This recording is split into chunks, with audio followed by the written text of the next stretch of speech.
Peserta mengisi absensi akhir dan evaluasi melalui Google Form yang telah disediakan.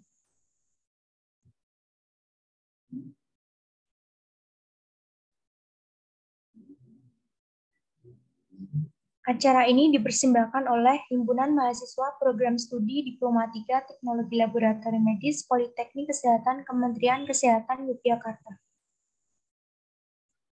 Yang kami hormati Ketua Jurusan Teknologi Laboratorium Medis Poltekkes Kemenkes Yogyakarta, Bapak Subrata Triwidada, SKM MSc. Yang kami hormati para narasumber, Bapak Bahtiar AMDAK, SSMBA, yang akan menyampaikan materi tentang sharing strategi membangun karir pasca lulus. Ibu Putri Nurcayani, AMDAK, yang akan menyampaikan materi tentang sharing pengalaman kuliah hingga lulus kerja. Dan yang kami hormati Ketua HMPSD 3 Teknologi Laboratorium Medis periode 2021-2022, Saudari Novita Siti Musyafaah. Serta para tamu undangan dan peserta DISMA Diskusi Mahasiswa tahun 2022 yang berbahagia. Dengan senantiasa dalam rasa syukur atas rahmat dan hidayahnya, sehingga kita dapat dipertemukan dalam acara DISMA Diskusi Mahasiswa dengan tema The Journey and Career in Medical Laboratory Technology. Sebelum acara ini dimulai, perkenankanlah saya Nur Laila Arisa sebagai MC untuk membacakan susunan acara pada pagi hari ini. Acara yang pertama, pembukaan. Kedua, menyanyikan lagu Indonesia Raya, Himne Polkesio, Mars Polkesio, dan Mars WPK. 3, sambutan-sambutan. Keempat, materi seminar dan sesi tanya-jawab. Dan yang terakhir, penutup. Memasuki acara yang pertama, yaitu pembukaan. Marilah kita buka acara pada pagi hari ini dengan berdoa menurut agama dan keyakinan masing-masing. Berdoa dimulai.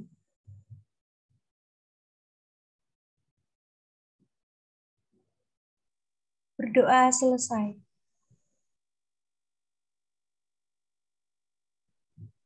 Acara yang kedua yaitu menyanyikan lagu Indonesia Raya, Himne Polkesio, Mars Polkesio, dan Mars WPK. Hadirin dipersilahkan berdiri.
Demi insan muda Indonesia, tugas mulia, harumkan nama bangsa dan negara, seharum melati mewangi. Tiada kamu, tiada kami, yang ada kita bersama. Politeknik Kesehatan Yogyakarta siap membangun demi negara. Berjiwa dinamis, penuh dharma bakti, demi nusa bangsa Indonesia. Tampil dalam cita membangun negara, utamakan kesehatan. Tema insan sama, marilah berlomba menuju masa depan bangsa. Sadar tanggung jawab, mari kita wujudkan Politeknik Kesehatan Yogyakarta.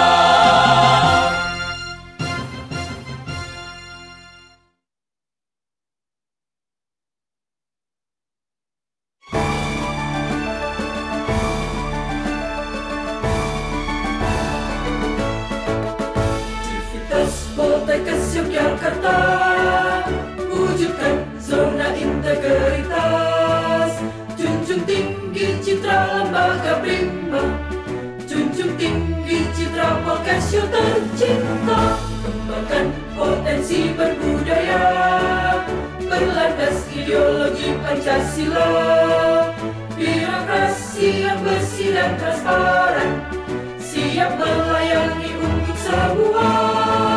Tiada korupsi, tiada gratifikasi, yang ada birokrasi bersih melayani. Politeknik Kesehatan Yogyakarta siap membangun untuk Indonesia. Tiada korupsi, tiada gratifikasi, yang ada birokrasi bersih melayani. Politeknik Kesehatan Yogyakarta siap membangun untuk Indonesia.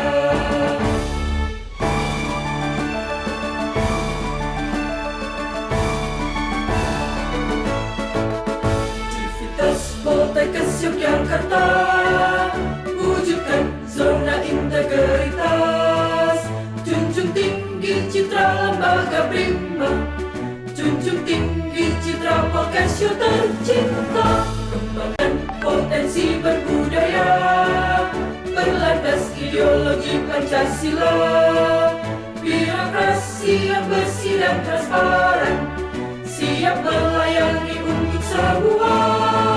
Tiada korupsi, tiada gratifikasi, yang ada birokrasi bersih melayani. Politeknik Kesehatan Yogyakarta siap membangun untuk Indonesia. Tiada korupsi, tiada gratifikasi, yang ada birokrasi bersih melayani. Politeknik Kesehatan Yogyakarta siap membangun untuk Indonesia. Siap membangun untuk Indonesia.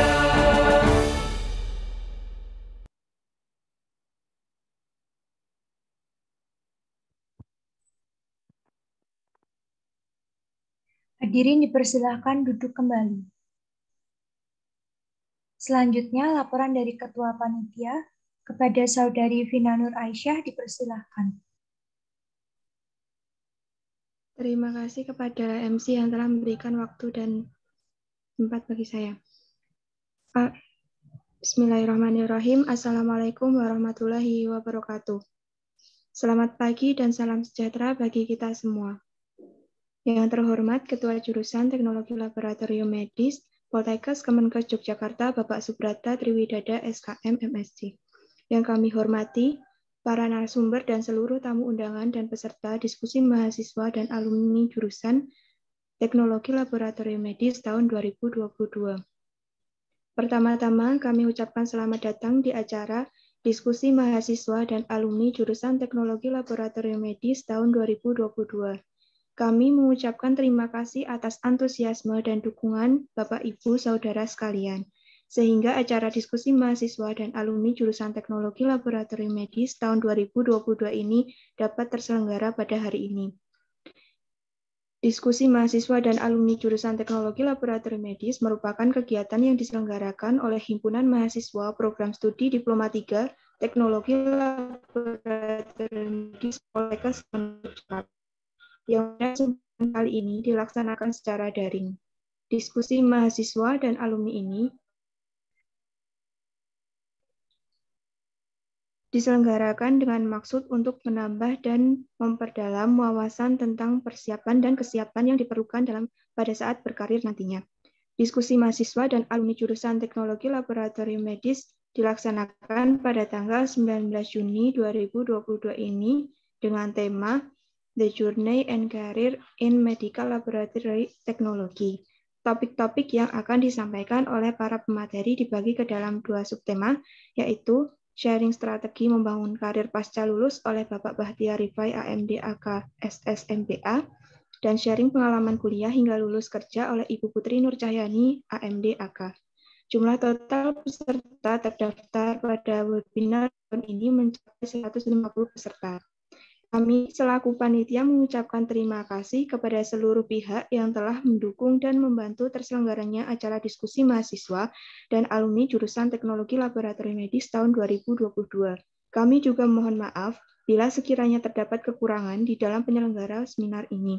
Semoga kegiatan ini dapat bermanfaat bagi kita semua. Selamat mengikuti webinar nasional dengan tema The Journey and Career in Medical Laboratory Technology. Semoga sehat selalu dan jangan lupa tetap patuhi protokol kesehatan. Wassalamualaikum warahmatullahi wabarakatuh. Terima kasih kepada Saudari Vina Nur Aisyah. Acara yang ketiga yaitu sambutan-sambutan. Sambutan yang pertama oleh Ketua Jurusan Teknologi Laboratorium Medis Poltekkes Kemenkes Yogyakarta, Bapak Subrata Triwidada SKN MSc. Assalamualaikum, selamat pagi Bapak. Mohon konfirmasi apakah sudah bergabung? Oke, sudah terdengar suara saya belum? Sudah Bapak. Pada Bapak Subrata kami persilahkan. Saya pakai HP karena kok laptop saya kok rada ngadat dari kemarin nih. Oke. Saya berusaha untuk bergabung dengan laptop biar ada virtual background-nya. Karena hari ini ternyata narasumbernya sangat luar biasa. Ada 2 orang narasumber yang nanti akan memberikan pengalaman atau mungkin berbagi pengalaman, berbagi cerita setelah yang bersangkutan menempuh pendidikan 3 tahun di jurusan Teknologi Laboratorium. Dulu ada yang jurusan kesehatan. Assalamualaikum warahmatullahi wabarakatuh. Selamat pagi dan salam sejahtera untuk kita semua. Yang saya hormati para narasumber, kemudian juga yang saya hormati Bapak Ibu dosen, pengelola jurusan TLM, apakah itu yang sudah bergabung di Zoom ini. Selamat pagi, semoga kita dalam kondisi yang tetap sehat, semangat di akhir pekan ini, di pertengahan bulan ini, tetap semangat, tetap sehat, dan kita terus berpikir positif untuk kemajuan lulusan dari Prodi 3 TLM pada khususnya. Pada pagi ini ada acara diskusi mahasiswa dan alumni dengan tema The Journey and Career in Medical Laboratory Technology yang akan nanti ada 2 narasumber yang sangat luar biasa. Ini sangat luar biasa, sangat sangat membanggakan bagi kami di pengelola jurusan bahwa ternyata mahasiswa D3 itu pun juga setiap tahun mengadakan rutin acara ini dan ini banyak manfaat yang bisa diperoleh dari kegiatan ini. Satu, manfaat dari mahasiswa sendiri tentang pengalaman alumni yang sudah meraih sukses baik di bidang teknologi laboratorium medis maupun di bidang lain. Kemudian yang kedua juga dari alumni ini arena untuk silaturahim kepada adik-adik kelasnya atau mungkin dengan alma maternya atau mungkin dengan dosen dan gurunya, walaupun secara daring ya. Tidak lupa, marilah kita selalu panjatkan puji kepada Tuhan Yang Maha Kuasa atas rahmat hidayahnya, kesempatan, kesehatan, sehingga pada kesempatan ini kita dapat dipertemukan secara daring untuk mengikuti acara diskusi mahasiswa dan alumni Himpunan Mahasiswa di Program Studi Diploma 3 Teknologi Laboratorium Medis. Salawat serta salam kita panjatkan, kita junjungkan kepada Nabi kita, Nabi Muhammad SAW. Semoga kita termasuk umatnya yang mendapat syafaat di hari akhir kelak. Amin. Ya. Saya bersama dengan Pak Lola dari jurusan TLM, khususnya Prodi D3, mengucapkan selamat datang kepada para tamu, kepada para narasumber, kepada para undangan yang sudah bergabung di link Zoom ini, maupun peserta diskusi mahasiswa dan alumni, di mana kita memiliki kesempatan untuk memperoleh dan berbagi informasi apa yang sudah diselenggarakan saat ini oleh HMJ, Himpunan Mahasiswa Program Studi D3 TLM. Pada acara ini, diskusi mahasiswa dengan alumni, kami berharap peserta dapat berperan aktif ya dalam mungkin diskusi atau mungkin tanya jawab atau mungkin menggali informasi dari para narasumber ya.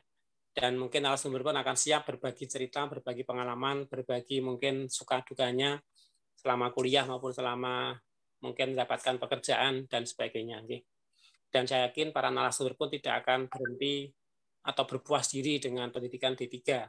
Saya yakin Mas Badan sudah sampai S2 dan sekarang sudah melalang buana kemana-mana, dan bisa bercerita banyak seperti apa, bisa nanti memberi semangat, memberi motivasi, memberi ya mungkin support kepada mahasiswa ini. Semoga mereka tidak hanya selalu nanti berpikir hanya bekerja di bidang laboratorium saja, tapi bisa mengembangkan mungkin kemampuannya, keahliannya, mungkin bakatnya di bidang lain pun itu juga tidak masalah, dan sangat mendukung. Misalnya dengan mungkin dengan dan berbahasa Inggris katakanlah, atau mungkin dengan berbahasa Jepang atau mungkin berbahasa Mandarin, itu kan sangat mendukung untuk kedepannya. Sehingga saya berharap pada para peserta, terutama para mahasiswa Prodi D3 TLM, silakan nanti kesempatan sangat bisa dimanfaatkan sebaik-baiknya dari pengalaman para narasumber. Mungkin tadi saya katakan bisa berbagi cerita, sharing ya pengalaman. Semoga Anda semua bisa mengambil manfaatnya, Anda bisa mengambil bisa menjadikan motivasi Anda untuk terus berkembang. Terakhir kali saya mengucapkan selamat mengikuti diskusi mahasiswa dan alumni ini. Ya. Kemudian juga kalau dari saya secara pribadi maupun sebagai pengelola jurusan selama ini ada kekurangannya juga, kami sebagai manusia minta maaf ya. Selamat mengikuti kepada para peserta, dan terima kasih kepada para narasumber yang sudah sangat luar biasa yang akan berbagi cerita di kegiatan pagi ini. Yang bisa kami sampaikan, saya ini tetap semangat. Assalamualaikum warahmatullahi wabarakatuh. Saya kembalikan ke pengacara. Terima kasih. Terima kasih kepada Bapak Subrata Triwidada SKM MSc atas sambutan yang telah disampaikan. Memasuki acara inti yaitu DISMA, diskusi mahasiswa dengan tema The Journey and Career in Medical Laboratory Technology. Acara ini akan dipandu oleh Saudari Agnes Ferry Paulinda selaku moderator. Sebelumnya akan kami bacakan kurikulum vitae dari moderator. Nama Agnes Ferry Paulinda, tempat tanggal lahir Bekasi 11 Februari 2003. Alamat Kampung Bulu, Desa Setia Mekar, Tambun Selatan, Bekasi, Jawa Barat. Nomor HP 08956320298898. Email agnesferrypaulinda@gmail.com. Riwayat pendidikan, pernah bersekolah di SD Negeri Setia Mekar 3, Tambun Selatan, lulus pada tahun 2015. Pernah bersekolah di SMP Negeri 6, Tambun Selatan, lulus pada tahun 2018. Pernah bersekolah di SMA Pusaka Nusantara 2 Bekasi, lulus pada tahun 2021. Dan sekarang bersekolah di Poltekkes Kemenkes Yogyakarta, jurusan Teknologi Laboratorium Medis 2021 hingga sekarang. Organisasi yang diikuti, Koordinator Bidang Minat Bakat HMPS D3 Teknologi Laboratorium Medis Poltekkes Kemenkes Yogyakarta tahun 2021 hingga sekarang. Selanjutnya, acara akan dipandu oleh Saudari Agnes Ferry Paulinda, kepada Saudari Agnes Ferry Paulinda selaku moderator. Persilahkan. Terima kasih kepada Saudari Nurlaila Arisa atas waktu yang telah diberikan. Sebelumnya, saya mohon maaf kepada seluruh peserta dan narasumber yang hadir bahwa saya tidak bisa menggunakan virtual background sebab ada kendala pada perangkat saya. Bismillahirrahmanirrahim. Assalamualaikum warahmatullahi wabarakatuh. Selamat pagi, salam sejahtera untuk kita semua. Puji syukur kehadirat Tuhan Yang Maha Esa atas limpahan rahmat serta karunia-Nya, sehingga pada pagi hari ini kita bisa berkumpul dalam acara diskusi mahasiswa dan alumni ATLM dengan tema The Journey and Career in Medical Laboratory Technology. Sebelum memulai acara inti, terlebih dahulu akan saya perkenalkan para narasumber diskusi mahasiswa dan alumni pada pagi hari ini. Pemateri pertama yaitu Bapak Baktiar Rifai AMDAK SSMBA yang akan menyampaikan materi tentang sharing strategi membangun karir pasca lulus. Pemateri kedua yaitu Ibu Putri Nur Cahyani AMDAK yang akan menyampaikan materi tentang sharing pengalaman kuliah hingga lulus kerja. Selanjutnya, saya akan menyampaikan beberapa ketentuan pada acara ini. Yang pertama, penyampaian materi untuk setiap pembicara kami beri waktu selama 45 menit. Yang kedua, selama pembicara menyampaikan materi, peserta diharapkan menonaktifkan audio atau mikrofon. Yang ketiga, sesi tanya-jawab akan dibuka di akhir penyampaian materi, dan kami beri waktu selama 15 menit. Kepada peserta yang ingin bertanya, dapat mengirimkan pertanyaannya di kolom chat Zoom. Baik, untuk mempersingkat waktu, mari kita mulai acara diskusi mahasiswa dan alumni pada pagi hari ini. Narasumber yang pertama, kepada Bapak Baktiar Rifai AMDAK SSMBA yang akan menyampaikan materi tentang sharing strategi membangun karir pasca lulus. Baik, selamat pagi Bapak Baktiar. Mohon konfirmasinya, apakah sudah bergabung dengan kami, G? Selamat pagi Mbak Agnes. Ya, pagi Izin, juga, apakah suara saya terdengar dengan jelas? Terdengar, Pak. Sebelumnya bagaimana Bapak kabarnya? Sehat-sehat Mbak. Alhamdulillah. Alhamdulillah. Baik, sebelum pemaparan materi yang pertama ini, izinkan saya membacakan kurikulum vitae dari beliau. Nama, Baktiar Rifai. Tempat tanggal lahir, Bantul 21 September 1981. Pangkat dan golongan, penata golongan 3C. Jabatan sebagai seorang analis pengelola keuangan APBN Muda. Alamat rumah, Bali Ceni G4 Jalan Palakali, Tanah Baru, Beji, Depok. Riwayat pendidikan, pernah berkuliah di Akademi Analis Kesehatan, Departemen Kesehatan Yogyakarta, jurusan Analis Kesehatan, lulus pada tahun 2007.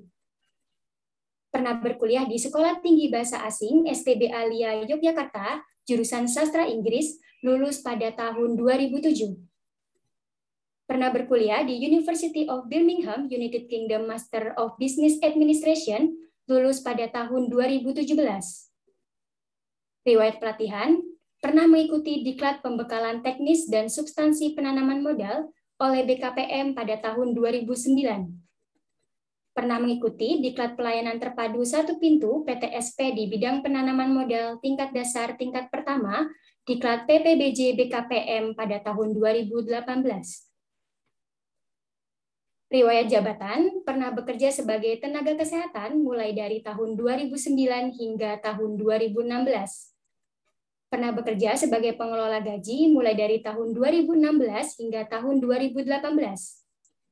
Pernah bekerja sebagai kepala sub bagian verifikasi mulai dari tahun 2018 hingga tahun 2020. Dan sekarang sebagai seorang analis pengelola keuangan APBN Muda dari tahun 2020 hingga sekarang. Baik, itu dia kurikulum vitae dari beliau. Langsung saja kepada Bapak Baktiar Rifai AMDAK SSMBA dipersilakan untuk memaparkan materinya. Kami beri waktu selama 45 menit. Baik, terima kasih Mbak Agnes. Sebelumnya, Assalamualaikum warahmatullahi wabarakatuh. Yang saya hormati Bapak Kepala Jurusan Bapak Subroto Widodo, yang saya hormati Bapak Ibu dosen dan jajaran Poltekkes Yogyakarta, kemudian yang saya hormati juga teman-teman peserta sharing session pada pagi hari ini. Sebelumnya saya mengucapkan terima kasih yang sebesar-besarnya atas kesempatan yang diberikan kepada saya pada pagi hari ini pada acara sharing session. Terus terang,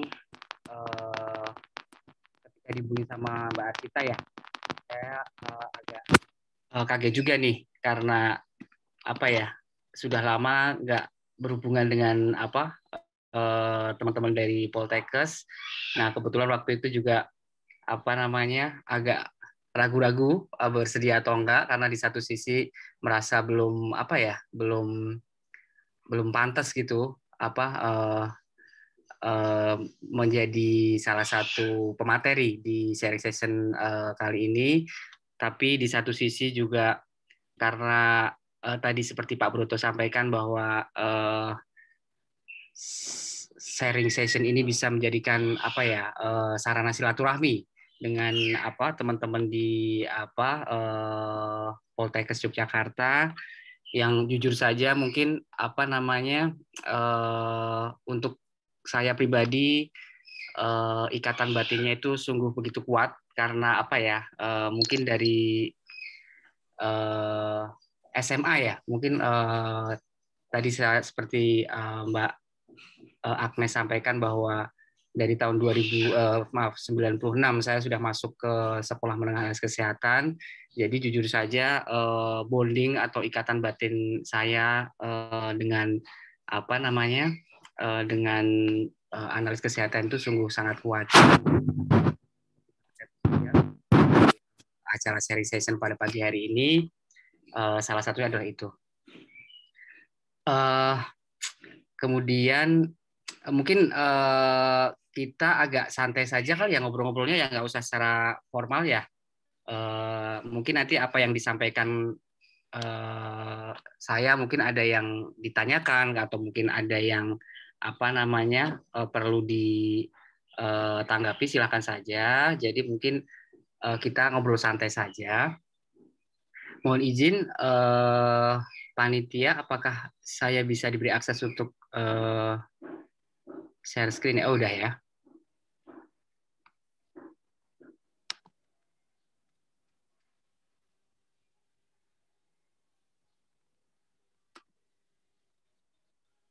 Baik, mohon izin. Mungkin secara singkat, saya akan sedikit pengalaman yang selama ini saya tapi satu hal yang ingin saya sampaikan, bahwa di sini bukan berarti saya itu sudah sukses, saya itu sudah berhasil. Jadi mungkin sama-sama teman-teman juga yang lain di sini, bahwa saya juga sekarang masih belajar, saya juga masih berproses. Jadi pada kesempatan ini kita sama-sama sharing saja terhadap pengalaman. Mungkin yang lebih dari saya adalah mungkin saya lebih duluan ketemu sama Pak Broto. Jadi mungkin tempaan beliau itu yang sangat berguna sekali bagi kami, dan mungkin saya lebih duluan, jadi mungkin saya lebih banyak mendapatkan pengalaman setelah lulus. Itu aja ya. Baik,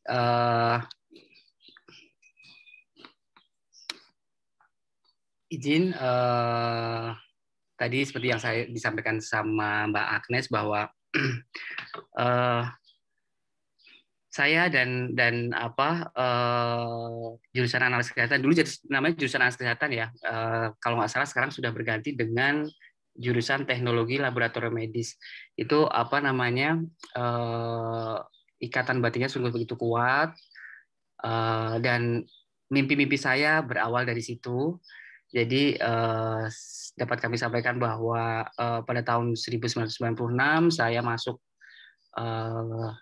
ke sekolah menengah atas kesehatan. Waktu itu mungkin kalau sekarang sudah nggak ada ya. Jadi apa namanya, mungkin seperti yang ada di screen, mungkin teman-teman masih bisa melihat ini. Mungkin ada Pak Broto di sini. Jadi kami dari awal tahun, awal pendidikan kami di tahun 96 itu sudah bersamai oleh Pak Broto.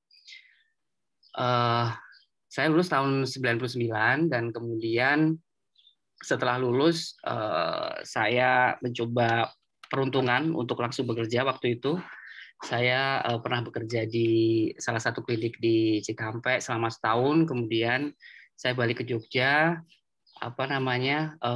bekerja di Rumah Sakit Ludira Husada Tama. Mungkin teman-teman juga tahu itu lokasinya di sekitar Wirobrajan ya, Wirobrajan. Di situ saya lumayan lama, kira-kira 8 tahun di situ, karena selama 8 tahun tersebut dapat saya gambarkan bahwa di situ selama 8 tahun saya mencoba untuk memetakan mau jadi apa sih saya ke depannya gitulah. Selama 8 tahun tersebut, kemudian tahun 2008 saya bergabung dengan salah satu perusahaan farmasi yaitu PT Med, di situ sebagai marketing farma di situ.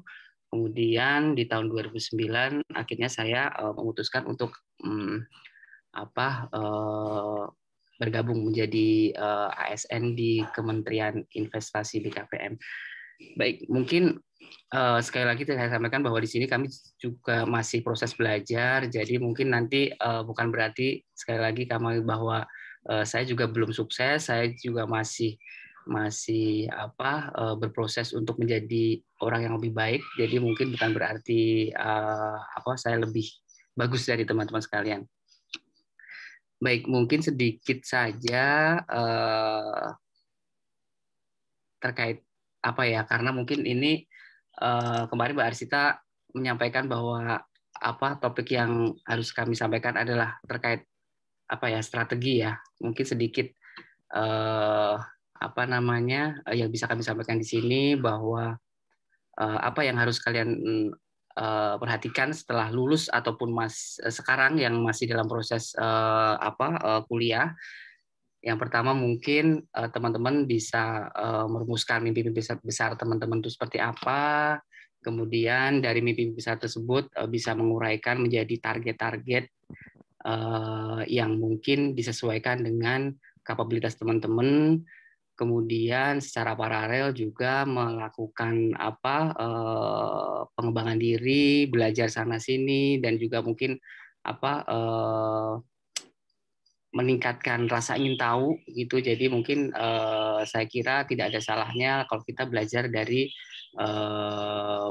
terkait banyak hal. Nah, kemudian di dalam mencapai mimpi tersebut kita udah selayaknya menikmati proses yang harus kita jalani, dan terkait dengan hasil nanti apapun itu, apakah itu sesuai yang kita harapkan ataukah belum sesuai dengan yang kita harapkan, ada baiknya kita bersyukur dengan apa yang sudah kita capai. Baik, mungkin sedikit saya sampaikan di sini bahwa mungkin teman-teman juga pasti kan sekarang masih berada di usia-usia yang produktif, banyak sekali mimpi-mimpi yang pengen dicapai, dan itu mungkin kalau bisa saya saya sarankan di sini bahwa biarkan saja gitu teman-teman bermimpi seliar mungkin. Jadi mungkin jangan takut untuk mempunyai mimpi yang out of the box, karena itu merupakan semangat bagi kita untuk menjalani hari-hari ke depan. Nah, mungkin yang harus teman-teman perhatikan bahwa di sini tentunya biar sama-sama enak menjalaninya, ada baiknya bahwa mimpi-mimpi itu kita sesuaikan dengan apa passion kita. Misalkan teman-teman passionnya di bidang kesehatan, ya silakan. Kalau misalkan bermimpi punya menjadi menjadi seorang analis kesehatan ya, Kalau dulu terminologi seperti itu, kalau sekarang kalau nggak salah apa ATLM ya, ATLM kalau nggak salah ya. Itu atau mungkin passionnya ada yang mempunyai passion untuk berbisnis, entrepreneurship, monggo silahkan diasah aja dari sekarang. Atau mungkin passionnya mungkin menjadi ibu rumah tangga juga monggo aja. Jadi maksudnya dari sekarang mungkin teman-teman bisa memetakan mimpi-mimpi besar teman-teman itu seperti apa. Itu. Nah, mungkin salah satu yang bisa dipertimbangkan mungkin apa sih yang buat perasaan teman-teman itu seneng gitu kan. Jadi ngejalaninnya juga enak.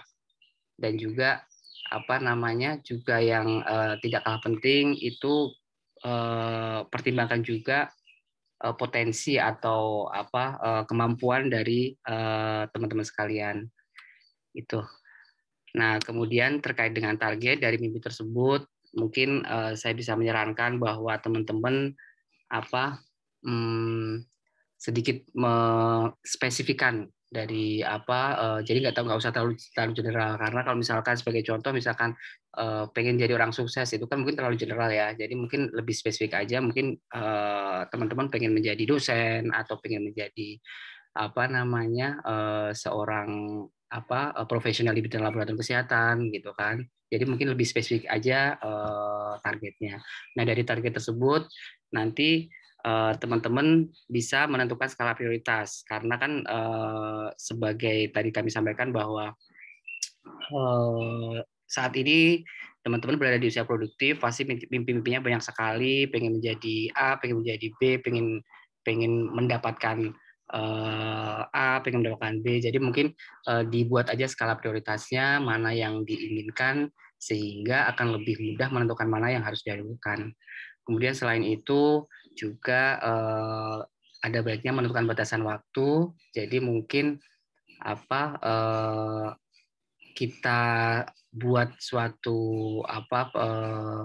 batasan waktu. Jadi kita bisa mengukur tuh kapan target A ini bisa achieve, kemudian kapan target ini bisa achieve gitu kan. Mungkin teman-teman menargetkan bahwa 3 tahun lagi mungkin saya harus lulus kuliah, kemudian 2 tahun lagi saya harus misalkan melanjutkan ke jenjang lebih tinggi gitu. Jadi mungkin lebih petakan lagi batasan waktu yang disepakati dengan diri sendiri.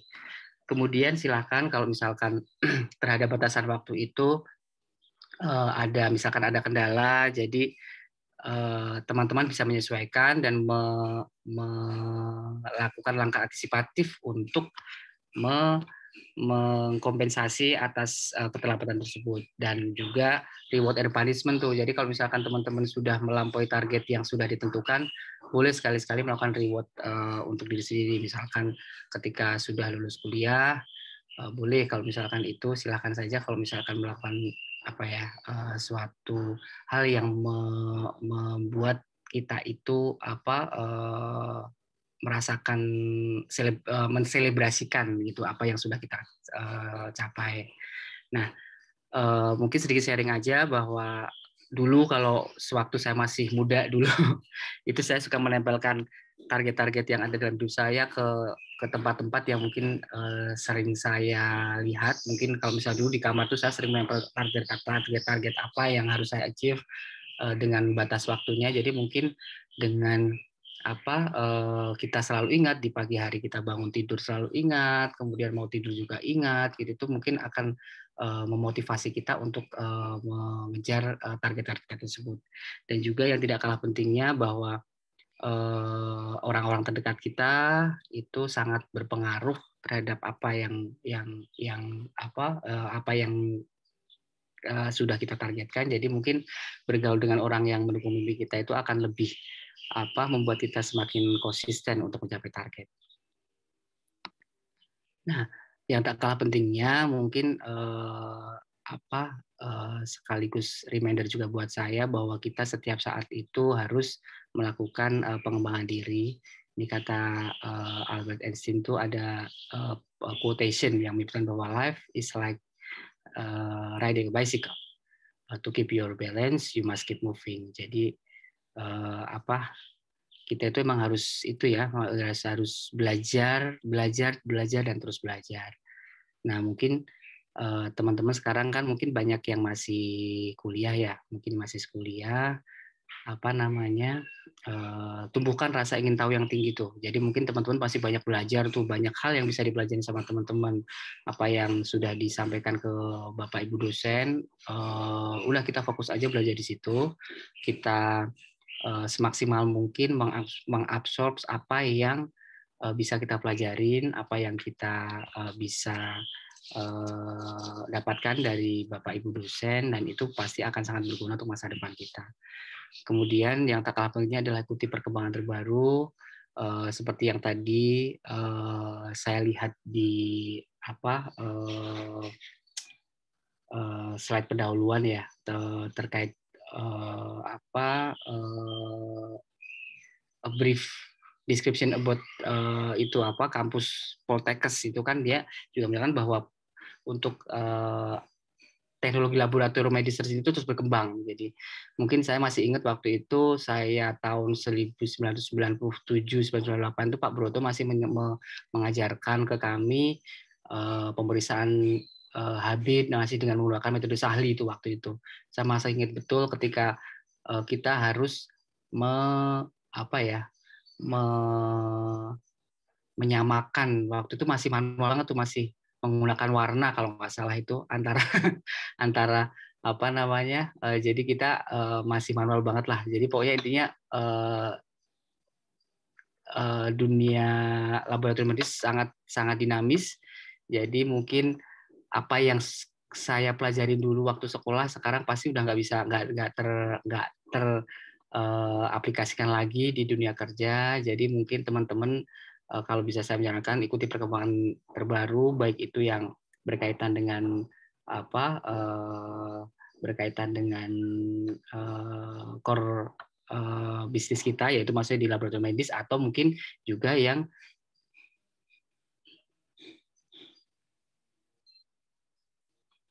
mohon izin sebentar ya.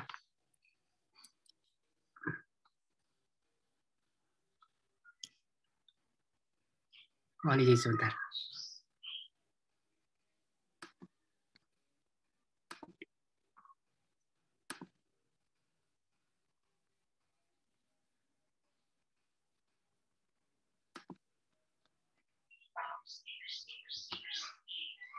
Mohon maaf tadi ada sedikit gangguan.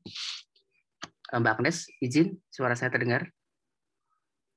Terdengar, Bapak.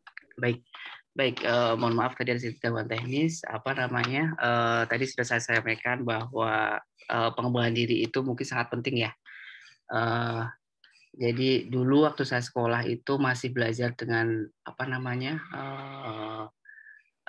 tadi yang saya sampaikan dengan pemeriksaan HB dengan metode Sahli, kemudian penggunaan neraca analitis manual kayak gitu-gitu, dan mungkin sekarang kan sudah tidak diaplikasikan lagi di dunia kerja. Jadi teman-teman mungkin bisa lebih update dengan apa yang terjadi di luar sana. Kemudian yang tidak kalah penting, inovasi, teman-teman masih muda, jalannya masih panjang, jadi banyak yang bisa disampaikan, ide-idenya disampaikan, inovasi-inovasi yang mungkin nanti bisa dikembangkan lagi, dan itu mungkin sangat bermanfaat nanti di dunia kerja. Baik, mungkin kita lanjut ke proses. Pastinya dalam setiap proses mencapai target ataupun mimpi itu banyak kendala-kendala. Jadi mungkin kalau bisa saya sampaikan di sini, nikmati semua proses, setiap langkahnya kita nikmatin, karena itu juga nggak akan terulang lagi jatuh bangunnya usaha kita nikmatin saja, dan mungkin apabila kita gagal kita melakukan evaluasi dan kita bisa belajar dari kegagalan tersebut. Nah, selanjutnya teman-teman juga harus gigih dalam mencapai mimpi-mimpi yang teman-teman ingin capai. Sedikit saya share di sini, kalau saya dulu mungkin karena masih seumuran teman-teman ya, jadi banyak sekali mimpi-mimpinya. Jadi waktu itu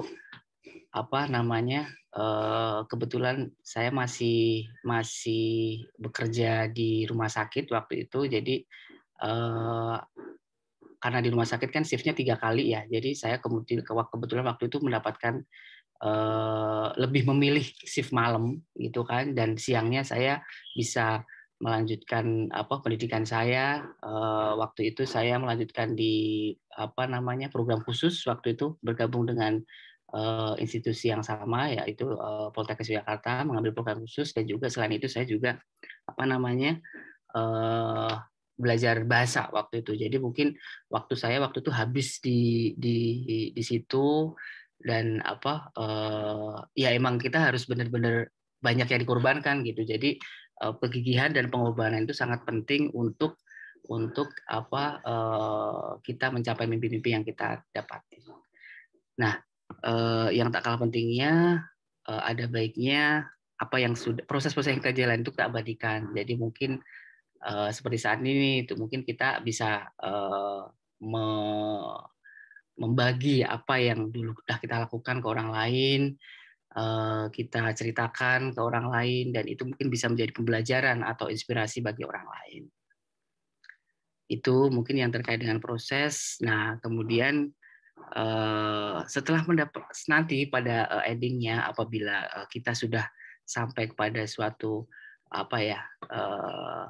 batasan waktu yang sudah ditentukan, jadi kalau bisa saya sampaikan di sini bahwa kita itu harus bersyukur dengan apa yang sudah kita usahakan, dan bersyukur dengan apa yang kita capai. Dan tadi mungkin Pak Berto juga sudah menyampaikan bahwa kita selalu berpikir positif. Jadi tidak usah banyak mengeluh. Jadi kita syukurin aja apa yang sudah kita dapatkan. Penting kita tetap sudah harus maksudnya yang penting kita sudah berusaha semaksimal mungkin. Nah, kemudian yang kedua, apapun yang terjadi mungkin kita tetap harus berkarya, tetap beraktualisasi diri dimanapun itu. Jadi maksudnya mungkin ketika teman-teman memilih untuk menjadi dosen, ya tetap selalu mengembangkan diri sendiri dengan belajar, atau mungkin ada teman-teman yang mungkin mempunyai mimpi untuk menjadi pengusaha, juga tetap harus belajar dari lingkungan sekitar. Dan juga mungkin kalau misalnya ada teman-teman yang ingin menjadi berumah tangga, ya tetap aja, maksudnya mungkin dalam mengasuh anak kan mungkin juga harus itu ya, harus menggunakan pattern tertentu. Jadi maksudnya mungkin tetap kita harus mengaktualisasikan diri kita. Nah, yang terakhir mungkin yang dapat kami sampaikan di sini bahwa kita tetap berusaha untuk menjadi berbuat sesuatu untuk orang lain. Tetap kata pepatah, tetap digunakan itu meraping lian. Jadi mungkin kita berusaha untuk apa yang kita lakukan tuh berguna untuk orang lain, bukan hanya untuk diri kita sendiri gitu. Nah, sekali lagi ini juga saya juga masih berproses ke arah sana, kita sama-sama belajar. Jadi mungkin nanti apa yang saya sampaikan di sini bukan berarti saya sudah expert di bidang ini. Jadi maksudnya kita sama-sama belajar di sini. Mungkin itu saja yang bisa kami sampaikan. Kalau misalkan ada terkait hal-hal yang bisa dieksplor, mungkin nanti kita lebih banyak diskusi saja ya, Mbak Agnes ya. Atau mungkin nanti dari Mbak Putri mungkin lebih bisa melengkapi, karena beliau mungkin lebih linier ya, maksudnya apa yang beliau lakukan sekarang lebih aplikatif dengan apa yang teman-teman pelajari sekarang gitu. Mungkin nanti dari Mbak Putri lebih bisa menyampaikan hal-hal yang lebih mengenal ke teman-teman. Itu mungkin yang sedikit dari saya. Nanti mungkin lebih kita kembangkan lagi di sesi diskusi. Mbak Agnes, mungkin yang bisa kami sampaikan. Assalamualaikum warahmatullahi wabarakatuh. Waalaikumsalam warahmatullahi wabarakatuh. Terima kasih kepada Bapak Baktiar Rifai AMDAK SSMBA atas paparan materi yang sangat luar biasa ini. Selanjutnya adalah sesi tanya jawab. Kepada peserta yang ingin bertanya, silakan mengisi pertanyaan yang akan diajukan pada kolom chat Zoom.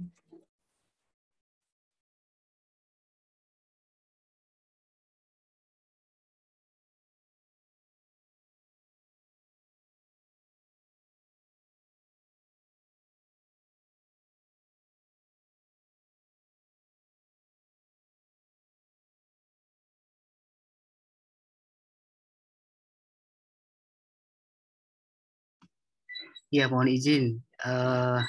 Ini ada Mbak Ani Nuryati ya. Ini kebetulan senior saya waktu itu. Dan terima kasih Mbak Ani sudah ikut nimbrung di sini juga. Mungkin Mbak Ani sekarang kan itu ya, apa namanya,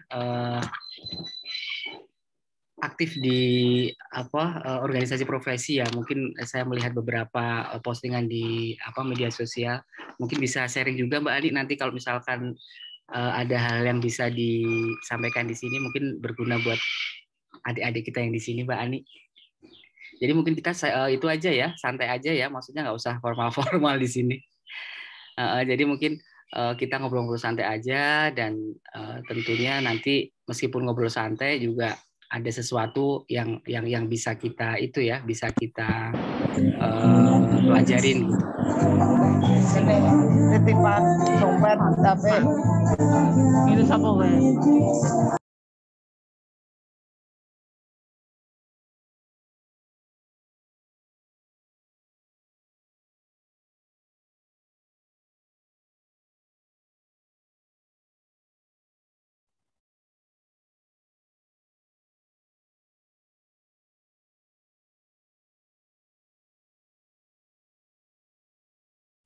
Baik, Bapak. Mungkin ini untuk pemateri yang pertama ini belum ada pertanyaan dari para peserta. Berhubung waktu sudah habis, dan kita akan melanjutkan ke pemateri yang kedua. Terima kasih kepada Bapak Baktiar atas kesempatannya yang telah diberikan. Terima kasih kepada Bapak yang telah bersedia meluangkan waktunya untuk menghadiri acara diskusi mahasiswa dan alumni pada pagi hari ini. Semoga sehat selalu dan selamat melanjutkan aktivitasnya kembali. Terima kasih, Bapak. Baik, sama-sama, Mbak Agnes.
Peserta webinar yang berbahagia, alhamdulillah kita telah menyelesaikan materi yang pertama ini. Dan kita akan memasuki pemaparan materi yang kedua, yaitu bersama Ibu Putri Nur Cahyani AMDAK yang akan menyampaikan materi tentang sharing pengalaman kuliah hingga lulus kerja. Selamat pagi, Ibu Putri. Mohon konfirmasinya, Ibu, apakah sudah bergabung dengan kami, nggih? Selamat pagi, Mbak Agnes. Apakah suara saya sudah masuk? Sudah, Ibu. Sebelumnya bagaimana Ibu kabarnya?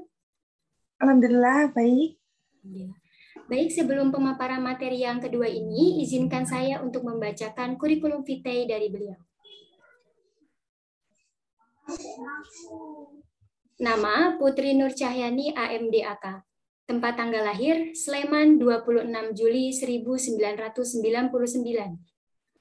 Alamat, Kelurahan 3 Margodadi, Seyegan, Sleman, Daerah Istimewa Yogyakarta. Nomor HP 0896 9397 4573. Riwayat pendidikan pernah bersekolah di Sekolah Dasar Negeri Kandangan 1, lulus pada tahun 2011. Pernah bersekolah di SMP Negeri 1 Seyegan, lulus pada tahun 2014. Pernah bersekolah di SMA Negeri 1 Melati, lulus pada tahun 2017. Dan pernah berkuliah di Poltekkes Kemenkes Yogyakarta, jurusan Teknologi Laboratorium Medis, Prodi Diploma 3, lulus pada tahun 2020. Riwayat pendidikan pernah bekerja di Klinik Ibunda Sleman sebagai seorang ahli teknologi laboratorium medis pada tahun 2019. Pernah bekerja di Balai Besar Teknologi Kesehatan Lingkungan dan Pengendalian Penyakit Yogyakarta mulai dari tahun 2020 hingga 2021. Dan sekarang bekerja di Balai Laboratorium Kesehatan dan Kalibrasi Yogyakarta mulai tahun 2020 hingga sekarang. Pelatihan dan seminar yang diikuti, narasumber kita yang kedua ini memiliki banyak sekali kegiatan pelatihan dan seminar yang diikuti. Di antaranya pada tahun 2017 pernah mengikuti latihan dasar organisasi di Poltekkes Kemenkes Yogyakarta. Yang kedua, latihan dasar kepemimpinan di jurusan Analis Kesehatan Poltekkes Kemenkes Yogyakarta dan masih banyak lagi. Pada tahun 2018, pernah mengikuti Seminar Regional Penerapan K3 HMPS Sarjana Terapan Analis Kesehatan Poltekkes Kemenkes Yogyakarta. Pernah mengikuti seminar dan pelatihan penulisan karya tulis ilmiah di Universitas Negeri Yogyakarta dan masih banyak lagi. Pada tahun 2019, pernah mengikuti Forum Komunikasi Organisasi Mahasiswa Poltekkes Kemenkes Yogyakarta, pernah mengikuti seminar dan talk show anti korupsi jurusan Analis Kesehatan Poltekkes Kemenkes Yogyakarta. Pengalaman organisasi pernah mengikuti Duta Baca Poltekkes Kemenkes Yogyakarta pada tahun 2018. Pernah menjadi Ketua Himpunan Mahasiswa Program Studi Diploma 3 Analis Kesehatan pada tahun 2019. Pernah mengikuti Steering Komite Seminar Regional pada tahun 2019. Mohon izin Ibu untuk mengingatkan kepada peserta kembali, kami ingatkan kepada peserta yang akan mengajukan pertanyaan, silakan mengisi pertanyaan yang akan diajukan pada kolom chat Zoom. Kepada Ibu Putri Nur Cahyani AMDAK, kami persilakan untuk memaparkan materinya. Kami beri waktu selama 45 menit. Baik, terima kasih Mbak. Ibu, sama-sama.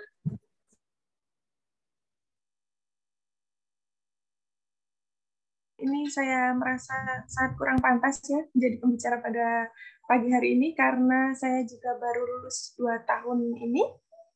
Sebelumnya, Assalamualaikum warahmatullahi wabarakatuh. Selamat pagi dan salam sejahtera untuk kita semua. Pertama-tama marilah kita panjatkan puji syukur kehadirat Tuhan Yang Maha Esa, sehingga pada kesempatan pagi hari ini kita dapat mengikuti Zoom meeting dengan tema diskusi mahasiswa dan alumni di jurusan Teknologi Laboratorium. Perkenalkan, nama saya Putri Nur Cahyani. Saya alumni dari Poltekkes Kemenkes Yogyakarta, jurusan Ahli Teknologi Laboratorium Medik pada tahun 2022. Mohon maaf, tahun 2020 maksud saya. Mohon izin untuk share screen ya.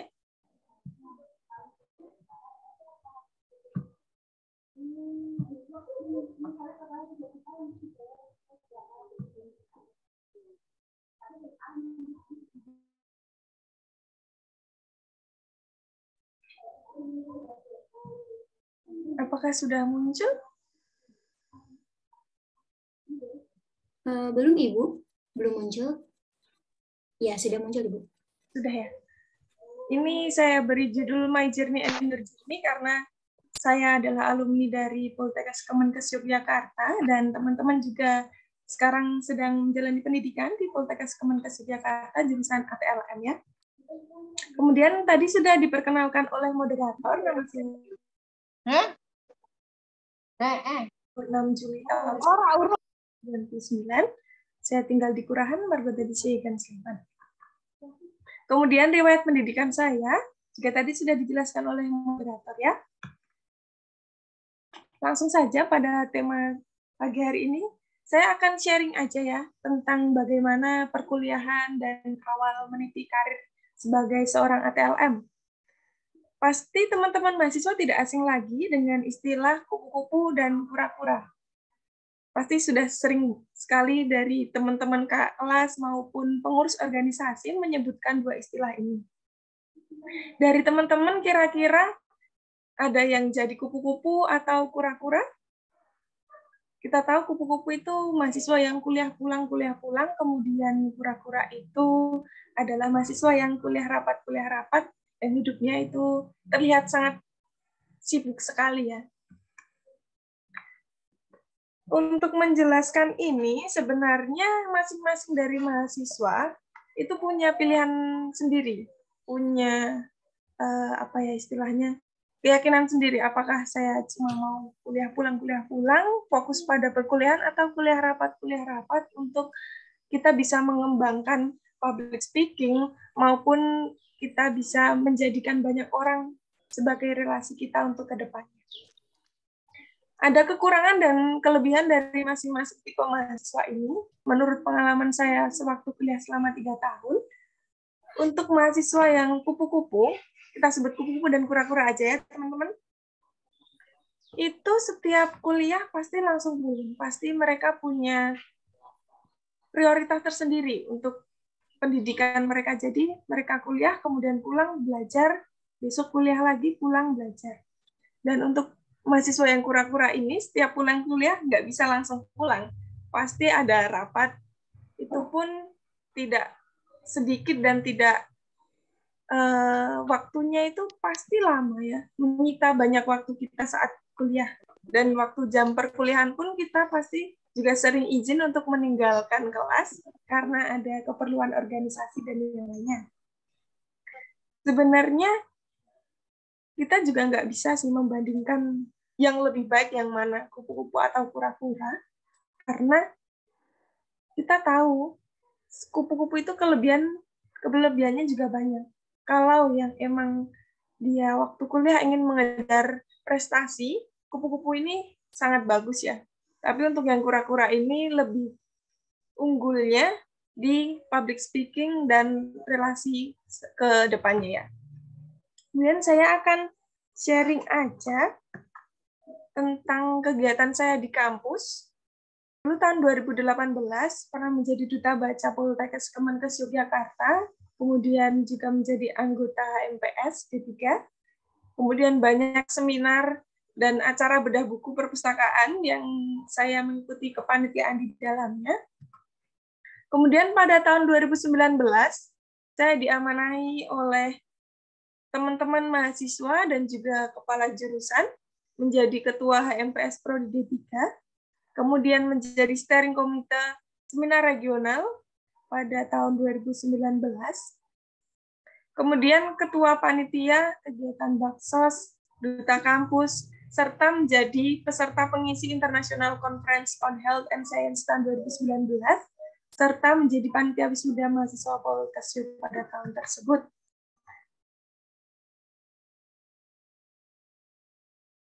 Waktu itu saya masih kuliah, itu pernah menjadi ATLM di Klinik Ibunda Sleman karena ada alumni dari jurusan kita juga yang bekerja di sana, kemudian membutuhkan asisten selama beliau menempuh pendidikan yang baru.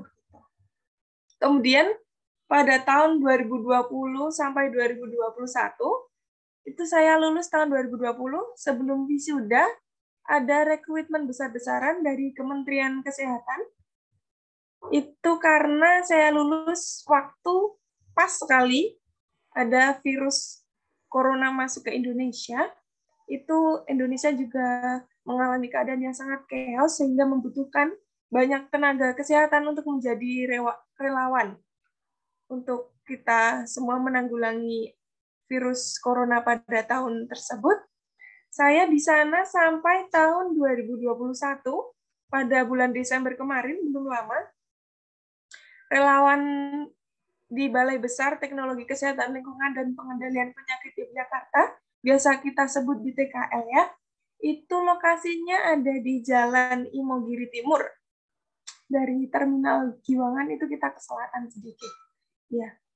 Di sana kegiatan yang saya lakukan banyak, mulai dari penerimaan sampel COVID, kemudian kita melakukan pengkodean sampel, pemberian identitas, lalu kita aliquot sampel, kita mengambil sampel yang diperlukan untuk 1 kali proses running ekstraksi sampel. Saya juga masuk ke ekstraksi sampel. Setelah itu, setelah sampel tersebut diekstraksi, kemudian kita melakukan PCR, metode yang dilakukan untuk mengetahui spesimen COVID tersebut apakah relevan dengan benar-benar virus corona. Kemudian pada tahun 2022 sampai sekarang, saya bekerja di Balai Laboratorium Kesehatan dan Kalibrasi Yogyakarta di bagian pelayanan. Nanti itu tugasnya untuk pre-analitik sampel, apakah sampel tersebut layak atau tidak untuk diujikan. Ini salah satu kegiatan yang saya lakukan waktu kuliah, jadi duta baca tahun 2018. Kemudian ada lomba paduan suara untuk Disnat Kampus Poltekkes Kemenkes Yogyakarta. Itu alhamdulillah jurusan kita juara 1 ya. Itu saya paling pojok sendiri, dulu masih waktu awal kuliah mengikuti padus. Kemudian ini adalah kegiatan seminar yang menggunakan batik itu. Kemudian ada kegiatan disnatalis jurusan D3 dan D4. Kita jurusan analis kesehatan ya dulu, belum ATLM. Itu ada kegiatan futsal, kemudian bakti sosial bersama HMJ. Kemudian ini waktu serah terima jabatan menjadi ketua HMPS tahun 2019. Kemudian tahun 2020 itu kita wisuda dan menjadi wisudawan pertama yang tidak ada wisuda di gedung ya, karena awal terjadi virus COVID. Kemudian pada waktu itu, seingat saya, kita yang kerja lapangan baru mau pindah ke tempat yang kedua. Kan kita ada 3 tempat yang berbeda. Yang pertama ada di puskesmas, kemudian yang kedua ada di RS tipe B dan C, kemudian yang ketiga ada di rumah sakit tipe A. Pada waktu itu kita baru sampai tahap ke rumah sakit tipe B atau C, itu kita baru menjalani 2 minggu, namun karena ada virus corona masuk ke Indonesia, sehingga semua mahasiswa PKN itu ditarik. Kemudian kita juga nggak bisa ikut wisuda seperti kakak kelas yang lalu, jadi kita hanya wisuda di rumah. Kemudian ini saat saya bekerja sebagai relawan COVID di BBTK LPP Yogyakarta. Di sana banyak sekali pengalaman yang saya dapatkan. Terus terang, baru pertama kali sekali masuk. Kemudian yang sebelah kiri itu saya sekarang di sebelah kampus, di depan kampus, di BLKK, di bagian pelayanan. Di sana saya baru mulai masuk itu bulan Maret, namun sudah bertugaskan itu mulai Februari, itu juga awal-awal masih ada lonjakan kenaikan kasus COVID-19 ya. Itu saya diberdayakan di bagian pendataan untuk hasil sampel PCR. Kemudian baru mulai bulan Maret saya masuk ke bagian pelayanan. Nah, karena di sini saya diamanahi untuk memberikan sharing pengalaman tentang kuliah dan kerja, lebih ke kerjanya sih yang bisa kita buat wanti-wanti diri kita waktu besok lulus. Itu dunia kerja tidak ada yang enak ya. Terus terang saja, saya juga baru 2 tahun ini masuk dunia kerja, itu banyak sekali yang perlu kita siapkan. Yang ini sangat berkaitan dengan kegiatan kita waktu perkuliahan dulu. Contohnya, kita mengikuti organisasi, kita mengikuti banyak acara di dunia perkuliahan itu kan pasti setiap jurusan ada kegiatan. Kemudian setiap organisasi pasti melakukan ada yang seminar, bakti sosial, dan pasti ada open recruitment untuk panitia juga. Itu saya sarankan untuk kita lebih improve ke situ sih, menjadi kura-kura, tapi juga jangan sampai saat kita jadi kura-kura itu justru mengganggu waktu kita kuliah, mengganggu prestasi kita, mengganggu nilai akademik kita. Jadi kita harus bisa memanage waktu dengan baik sama memanage diri kita. Apakah kita, oh kalau saya ikut kegiatan A pasti capek, kalau ikut kegiatan B pasti capek. Itu kita sendiri yang bisa menilai bagaimana kemampuan diri kita dan kemampuan memanajemen waktu. Waktu di dunia kerja pas pengalaman saya kemarin menjadi BLUD di BLKK, itu ada tes SKD, kemudian SKB-nya, kemampuan bidang itu dibarengi dengan wawancara, itu pasti ditanya, kegiatan kamu waktu kuliah dulu apa? Pernah ikut organisasi apa? Di lingkungan sosial pun juga ditanyakan, di rumah ikut kegiatan apa? Di luar adakah organisasi yang lain yang diikuti gitu. Itu ditanyakan dan sangat berpengaruh juga untuk kita berapa persen kita diterima di dunia kerja. Karena orang di dunia kerja pasti akan memilih orang yang sudah pandai memanage waktu dan memanage diri mereka sendiri, sehingga waktu bekerja ada tekanan, kita sudah tahu bagaimana cara untuk mengatasi hal tersebut. Kemudian, untuk masuk ke dunia kerja itu kita kan pasti butuh relasi yang banyak ya. Relasi yang banyak itu nanti kita bisa dapatkan mulai saat di bangku perkuliahan. Contohnya kita ikut organisasi, ada kan organisasi yang di tingkat Poltekkes aja sama yang di tingkat luar. Apalagi kalau di KTLM itu ada Imatelki ya. Itu Imatelki terdiri dari beberapa kampus. Itu pasti nanti relasi kita juga banyak, teman kita di luar juga banyak. Untuk mencari pekerjaan pun pasti akan banyak yang memberi info. Oh, di rumah sakit A ini ada loh info pekerjaan, di rumah sakit B ada info pekerjaan. Walaupun kita setelah lulus besok akan ada grup yang emang itu diisi sharing tentang lowongan pekerjaan ya. Namun pasti tidak semua masuk ke forum itu. Ada yang justru dari teman kita yang jauh di luar sana, di luar kota, mungkin di luar pulau, mungkin itu juga banyak kemungkinan yang terjadi. Kemudian kita perlu apa sih waktu pertama kali masuk kerja? Harus tahu diri kita itu kerja di situ, apakah kita mampu atau tidak. Kemampuan itu pasti kita harus memanage sendiri, kita harus punya landasan sendiri, kayak fondasi tersendiri. Oh, aku KTLM, bisa kerja di sini.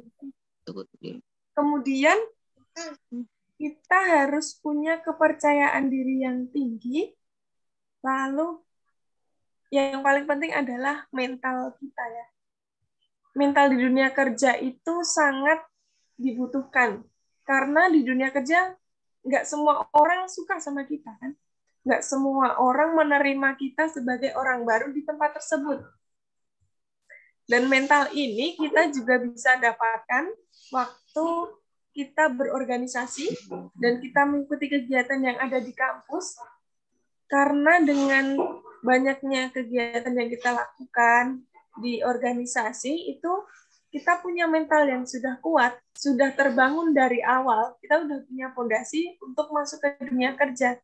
Contohnya kalau di organisasi kita memerlukan persetujuan dari prodi, dari jurusan, dari kampus pusat, itu kan kita harus, tidak semuanya mudah, tidak semuanya langsung ACC, itu pasti ada kekecewaan tersendiri, kita sudah bisa menghadapi hal tersebut. Sharing-sharing aja ya selanjutnya, karena saya rasa juga hanya itu yang bisa saya sampaikan. Tidak banyak, karena saya juga baru lulus tahun 2020 dan belum punya pengalaman sebanyak Bapak Bahtiar, dan juga saya sangat jauh jika dibandingkan dengan Bapak ya. Karena saya hanya bisa sharing tentang waktu kuliah dan awal masuk kerja saja, semoga teman-teman bisa mengambil sisi positifnya, karena teman-teman kan pasti banyak yang dari tingkat 1, tingkat 2 yang belum ini ya, saya bingung untuk mengutarakannya, itu kesempatan untuk berorganisasi dan membangun relasi. Monggo, kita harus terbuka, cobalah masuk ke dalam dunia organisasi, itu pasti di kedepannya akan sangat membantu teman-teman sekalian. Dan di dunia kerja pasti akan dipertimbangkan pengalaman teman-teman semua dulu waktu di bangku perkuliahan. Kita semua bisa menghadapi itu, kita semua bisa menjalani itu, supaya kita punya, selain saya kompeten di bidang pekerjaan saya juga ada nih kompetensi di bidang yang lain di organisasi. Nanti kita bisa dipercayai oleh atasan untuk melakukan tugas yang lain yang teman-teman di dunia kerja itu tidak bisa. Kita semua bisa melakukan itu. Terima kasih. Selanjutnya kita sharing-sharing pengalaman aja. Kemudian kalau ada yang mau disampaikan, ada pertanyaan atau mau ada yang ditanyakan, boleh ditanyakan kepada saya. Terima kasih waktu yang sudah diberikan. Banyak kurangnya, saya mohon maaf. Wassalamualaikum warahmatullahi wabarakatuh. Waalaikumsalam warahmatullahi wabarakatuh. Terima kasih kepada Ibu Putri Nur Cahyani atas pemaparan materi yang kedua yang sangat luar biasa ini.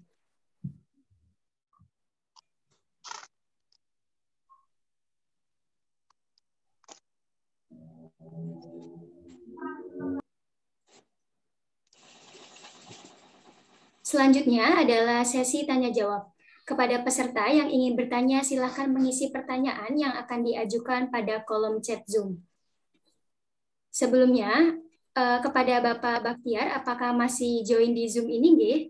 Mohon konfirmasinya, Bapak. Terima kasih, Mbak Agnes.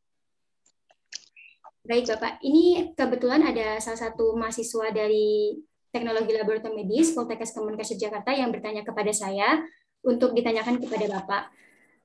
Pertanyaannya adalah, ini berasal dari Kak Noviati Siti Musyafah, asal instansi Poltekkes Kemenkes Jakarta, di mana pertanyaannya adalah, perjuangan bisa sampai kuliah di luar negeri, itu seperti apa, Pak?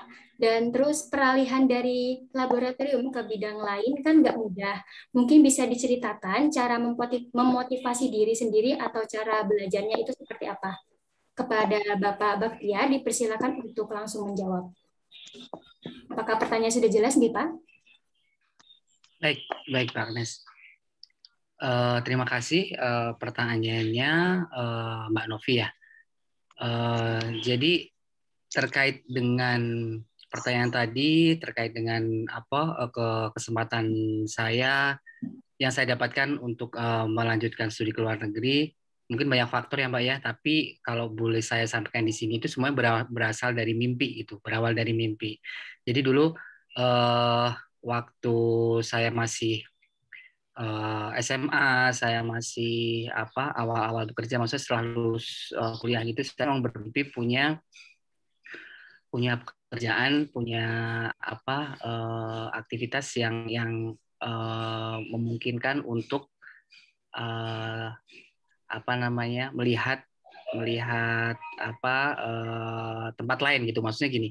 Jadi emang dari awal saya mempunyai mimpi untuk merantau, kemudian juga pengen melihat tempat-tempat lain selain tanah kelahiran saya di Bantul gitu kan. Jadi ya itu tadi mungkin berawal dari mimpi. Nah mungkin yang seperti tadi saya sampaikan bahwa dari mimpi-mimpi tersebut saya akhirnya memutuskan untuk membuat target gitu kan.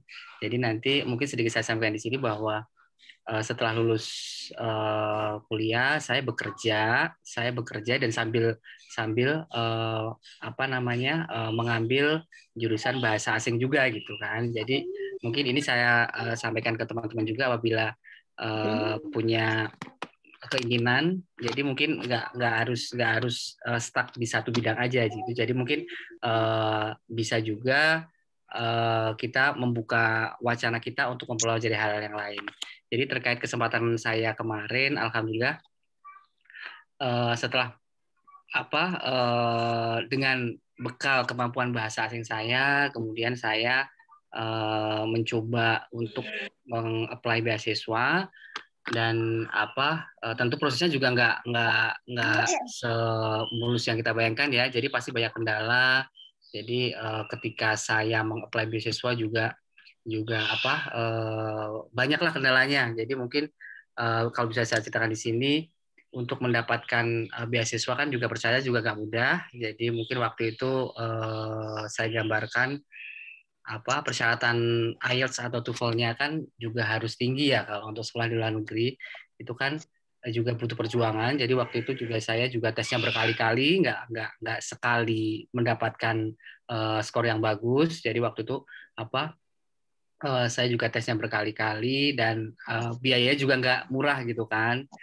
Dan setelah itu mungkin ada yang perjuangan lagi. Jadi waktu mengapply di universitas di luar negeri juga nggak gampang. Jadi saya berkali-kali ditolak di beberapa universitas di sana, tapi saya juga tetap berusaha untuk mengapply ke kampus-kampus lain. Nah, sedikit tips mungkin tadi ditanyakan terkait bagaimana cara motivasi diri, yaitu tadi mungkin kembali ke jadi segala sesuatu itu kan mungkin nggak mudah untuk kita capai gitu kan. Jadi maksudnya kita kembali lagi harus tetap berusaha, tetap harus gigih, dan apabila kita mendapatkan suatu hal yang tidak sesuai dengan keinginan kita, tetap kita harus melakukan evaluasi dan pembelajaran untuk kedepannya nanti. Itu sih Mbak mungkin yang bisa kami share. Mungkin apabila ada yang perlu diklarifikasi lagi, silakan. Monggo.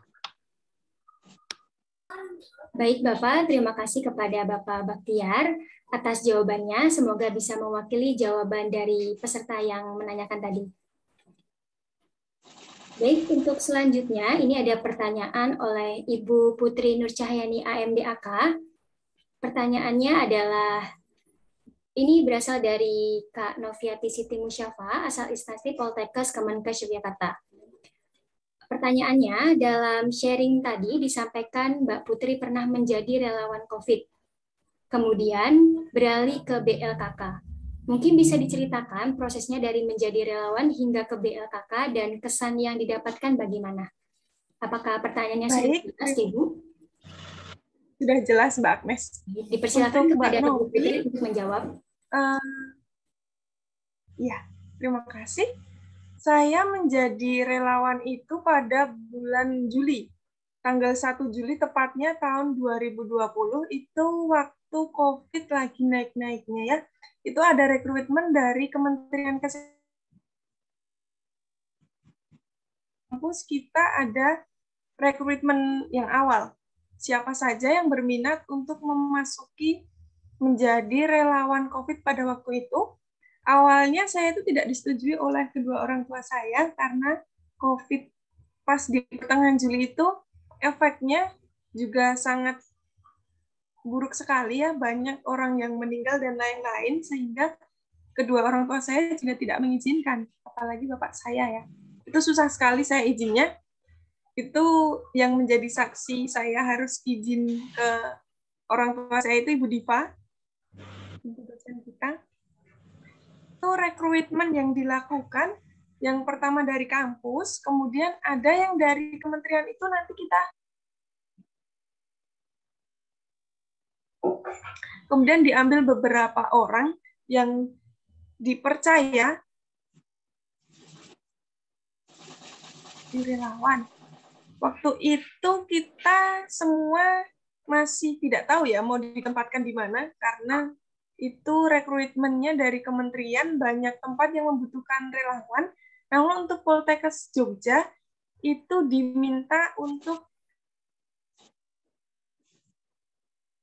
Jito juga.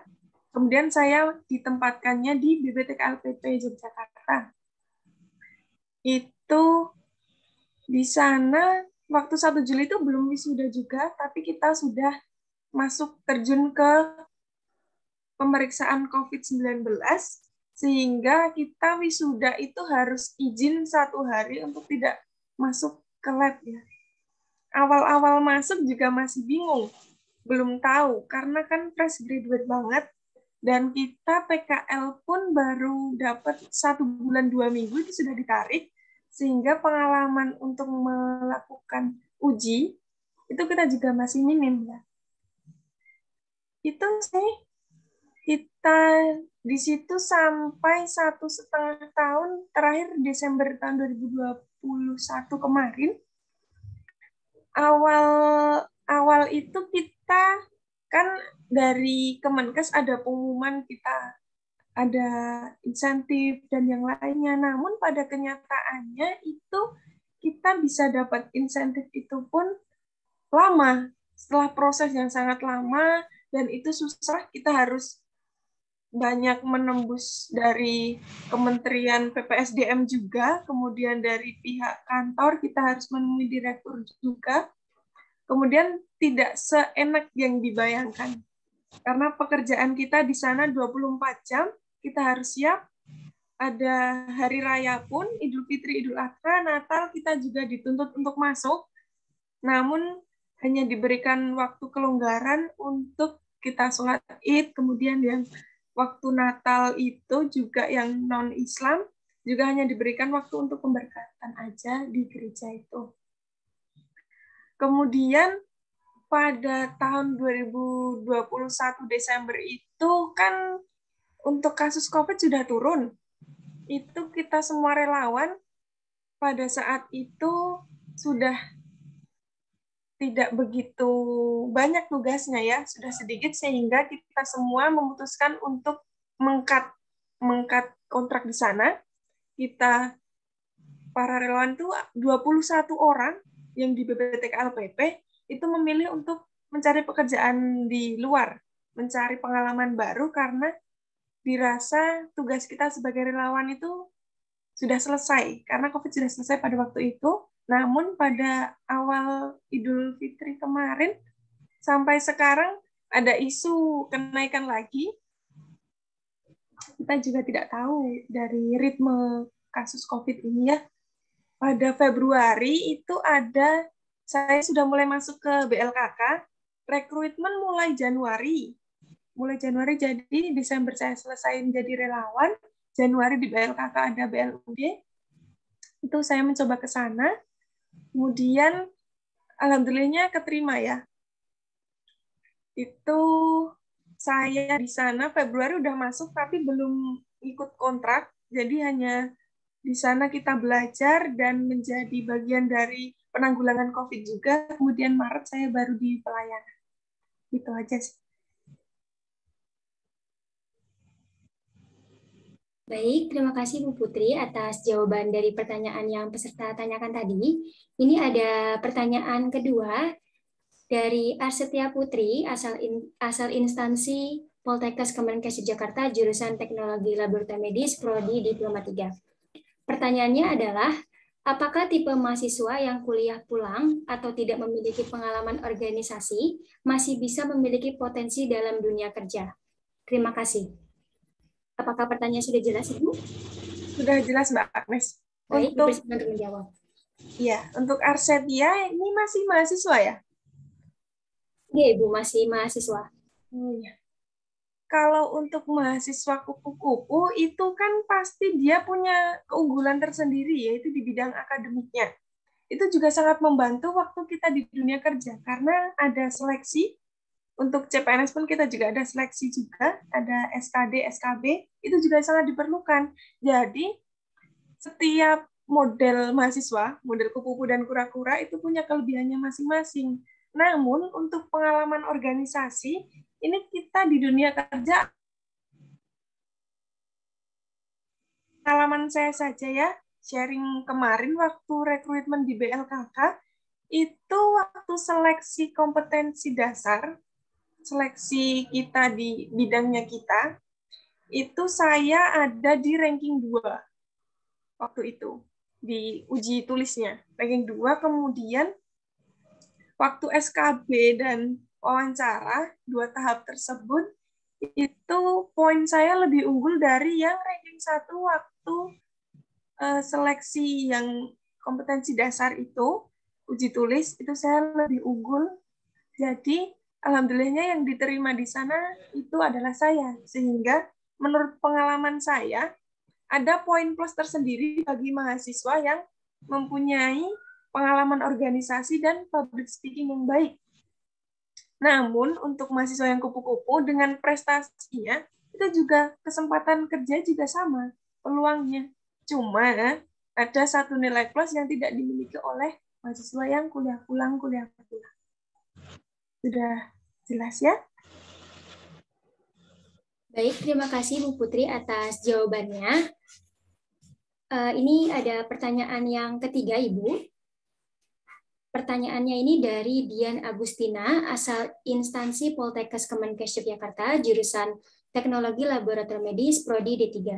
Pertanyaannya adalah, apakah ada kendala bagi Kak Putri saat pertama kali masuk ke dalam dunia kerja sebagai fresh graduate? Dan bila ada, apa yang Kak Putri lakukan untuk mengatasi masalah tersebut? Apakah pertanyaannya sudah jelas, Ibu? Sudah jelas. Terima kasih kepada Dian Agustina ya. Waktu pertama kali bekerja itu kan saya jadi relawan. Itu memang sangat-sangat fresh graduate dan langsung masuk ke lab yang sangat itu udah lab sangat Kementerian Kesehatan. Itu labnya sudah standar tinggi. Di sana pasti banyak alat yang belum pernah kita pakai di perkuliahan. Karena alatnya sangat modern dan sudah sangat canggih semua. Itu kita harus pandai-pandai belajar alat tersebut. Kita harus belajar membangun kepercayaan dengan pegawai yang ada di sana juga.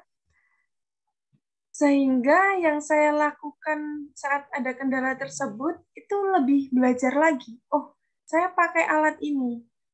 Saya harus tahu speknya alat ini tuh apa. Yang saya lakukan dengan alat ini tuh bagaimana. Kemudian metode dan cara kerja tersebut. Itu kita juga harus pandai-pandai mencari ilmu sendiri. Kemudian kita juga bisa bertanya kepada pegawai yang ada di sana. Kita minta share ilmu. Kemudian waktu menjadi relawan tersebut, saya di sana mempunyai banyak pengalaman training alat kesehatan di sana, kemudian metode, reagen yang digunakan. Kita di sana diberikan banyak ilmu dulu sebelum kita bekerja. Jadi ada in-house training dari Kementerian Kesehatan, itu dulu dari Litbangkes yang di Jakarta langsung memberikan kita panduan, memberikan kita ilmu, memberikan kita di sana. Gitu sih. Kendala yang saya alami di sana. Ketompo ngarep ketompo PNS. Mungkin itu ya sudah cukup untuk yang kendala sebagai fresh graduate. Ada lagi yang mau di-sharing pada saya? Baik, terima kasih kepada Ibu Putri Nur Cahyani AMDAK atas jawabannya. Semoga bisa mewakili jawaban dari banyak pertanyaan yang kita tampung. Mungkin dari para peserta yang lain bisa untuk bertanya, karena waktu sesi tanya-jawab masih tersedia. Bisa langsung bertanya di kolom chat Zoom yang sudah kami sediakan.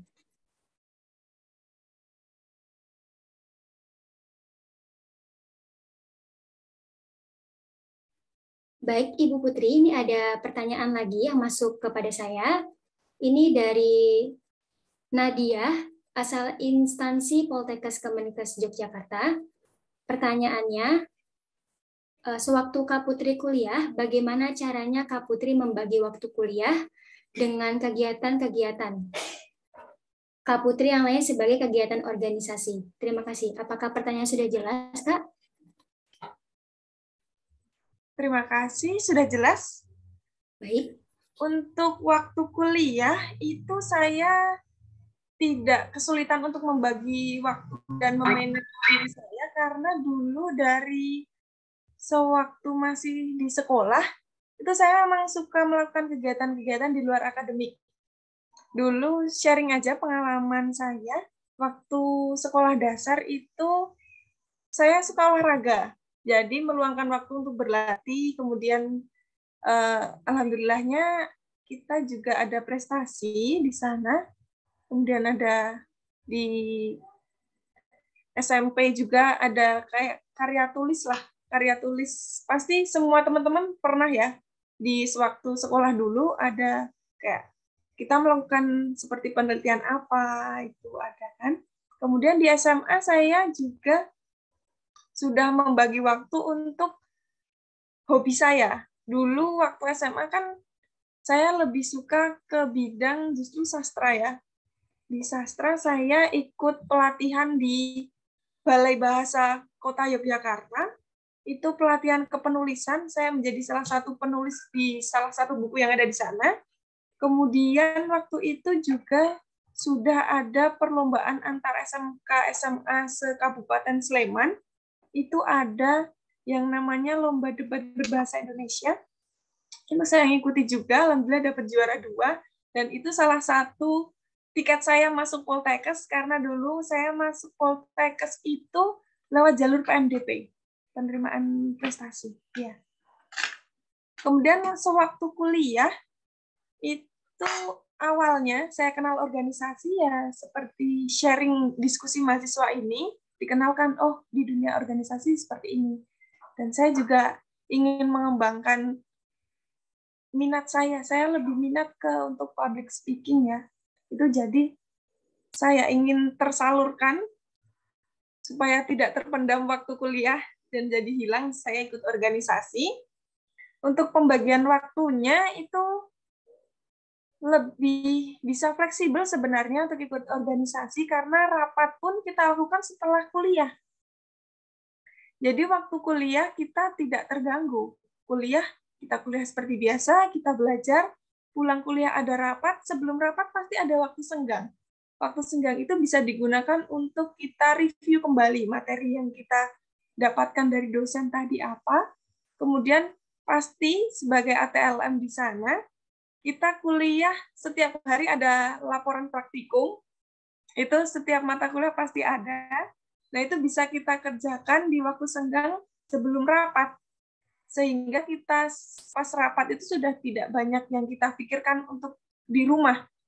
Jadi di rumah kita bisa langsung istirahat, kemudian mereview lagi sebentar materi kuliah sama apa yang perlu kita siapkan di kebutuhan organisasi yang kita ikuti begitu.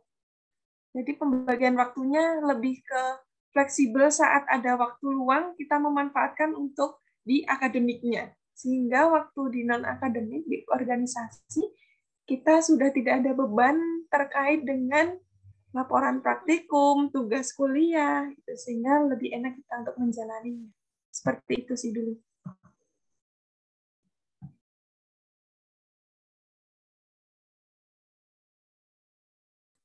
Baik, terima kasih kepada Ibu Putri Nur Cahyani atas jawaban dari pertanyaan yang telah ditanyakan oleh peserta.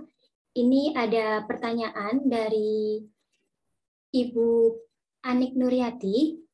Pertanyaannya adalah, Mbak Putri tolong ceritakan ke adik-adik jika di kampus alat sederhana sementara di dunia kerja alat canggih-canggih. Mungkinkah dunia pendidikan mengikuti alat-alat dunia kerja? Sementara Mbak Putri sudah tahu berapa harga alat tersebut. Kepada Ibu Putri Nur Cahyani, kami persilakan. Ya, terima kasih Ibu Anik. Sharing saja untuk waktu di BBTK LPP menjadi relawan itu alatnya memang sudah sangat canggih. Dan itu harganya mahal. Saya di sana 1,5 tahun itu mengikuti pegawai sana di pengadaan alat juga. Jadi di sana awal menjadi relawan itu masih banyak yang kita harus manual, seperti ekstraksi dan aliquot sampel itu kita masih manual. Namun seiring berjalannya waktu di sana, itu kita pakai alat yang sudah canggih, alat yang robotik. Nah, itu harganya juga sangat mahal, mahal sekali. Sehingga kita di sana juga menggunakan alat sangat berhati-hati. Untuk yang di kampus, itu karena kan kita proses belajar ya, kita harus tahu basicnya dari suatu pengujian, itu saya rasa juga sudah sangat baik untuk di Poltek. Kemudian saya dengar juga sudah ada pengadaan BSC dan juga alat ekstraksi di sana. Nah, itu mirip-mirip dengan yang ada di BBTK-LPP, namun mungkin tipenya saja yang berbeda. Itu buat teman-teman bisa lebih belajar lagi kalau di kampus ada alat yang baru, ataupun ada alat-alat yang dirasa kita harus belajar, itu sebaiknya kita juga belajar dengan baik, soalnya di dunia kerja kita juga akan bertemu alat tersebut. Alat konvensional itu kita juga pasti memakai waktu di dunia kerja, contohnya apabila alat yang canggih, yang robotik itu kita sedang ada trouble, kita harus bisa membackup. Membackup itu dengan cara yang konvensional. Pasti di dunia kerja ada 2 tipe alat, jadi kita juga harus tahu bagaimana kinerja alat yang masih konvensional sama yang sudah robotik. Sehingga saat terjadi trouble maupun kendala yang tidak kita inginkan, kita sudah bisa untuk membackup hal tersebut begitu. Untuk teman-teman semua, semoga kedepannya kita bisa sama-sama dapat pekerjaan yang bagus, kemudian kita juga mempunyai kesempatan untuk memakai alat-alat yang bagus juga, sehingga banyak ilmu yang bisa kita dapatkan di dunia pekerjaan yang tidak kita dapatkan di kampus. Seperti itu. Terima kasih, Bu Ani.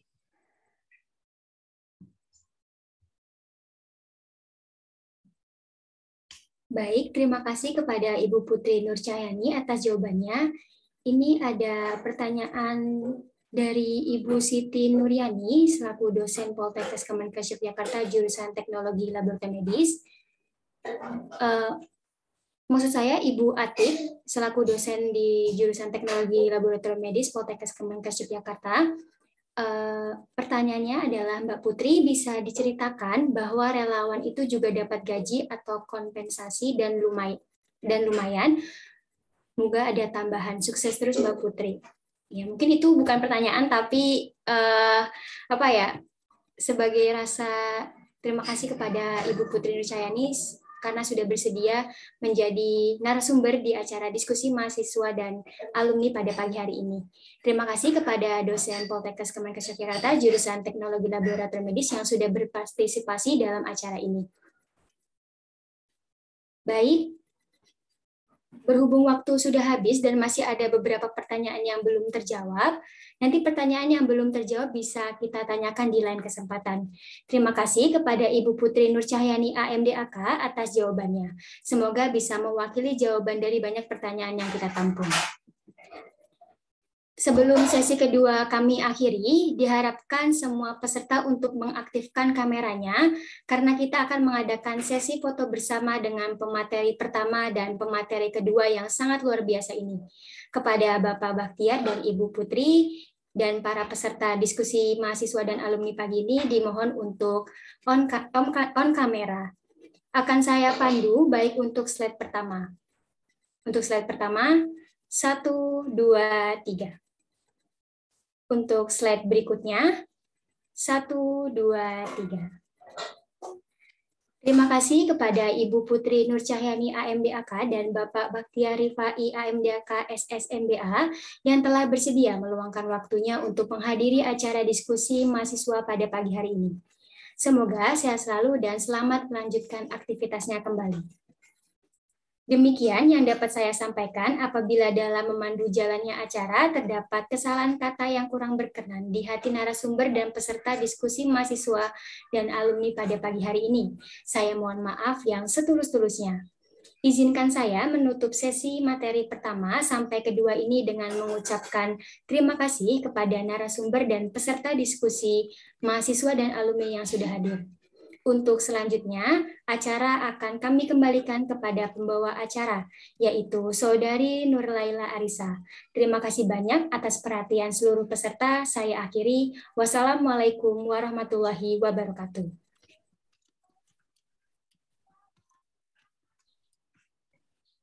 Terima kasih kepada Saudari Agnes Ferry Paulinda selaku moderator yang telah memandu dalam penyampaian materi pertama dan materi kedua. Acara selanjutnya yaitu sesi foto bersama pada para narasumber, tamu undangan, dan peserta BISMA, diskusi mahasiswa, dimohon menyalakan kamera untuk sesi foto bersama. Akan saya beri aba-aba dalam hitungan 1, 2, 3. Slide yang pertama.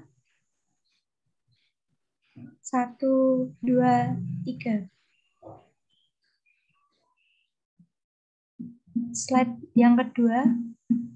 1, 2, 3. Slide yang ketiga. 1, 2, 3.